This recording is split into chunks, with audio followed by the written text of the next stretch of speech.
اے صورت شالہ پیش نظر لوے وقت نظاتے روز حشر جب بولتے تھی سی ہوشی گزر سب کھوٹیاں تیسن تت کھریاں سبحان اللہ ما اجملکا ما احسنکا کتے میرے علی کتے تیری سنا مشتاق کیاں کتے جا لڑیاں اور پھر یہ ہے اور میرے امام کہتے ہیں وہ کمال حسن حضور ہے کہ گمان نقص جہاں نہیں یہی پھول خار سے دور ہے یہی شمع ہے کہ دعا نہیں ہے کلام الہی میں شمس و دعا تیرے چہرہ ہے نور فضا کی قسم قسم شب تار میں راضی جتا کہ محبوب کے زلفے دوتا کی قسم اور یہ ایسے محبوب ہیں جن کا چہرہ پیارا جن کا اٹھنا پیارا جن کا چلنا پیارا جن کا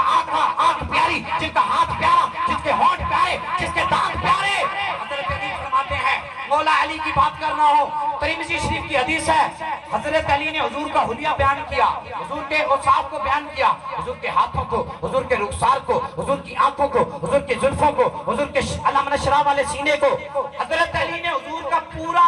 حلیہ بیان کرنے کے بعد مولا علی فرماتے ہیں لا مرا قبلہ ولا بعدہ مثلا اے لوگوں سن لو مولا علی فرماتے ہیں اے لوگوں سن لو میں نے حضور جیسا نہ پہلے دیکھا ہے نہ بعد میں دیکھا ہے مولا علی دی کتنی بڑی شان ہے وہ مولا علی وہ فرما کے جائیں میں نے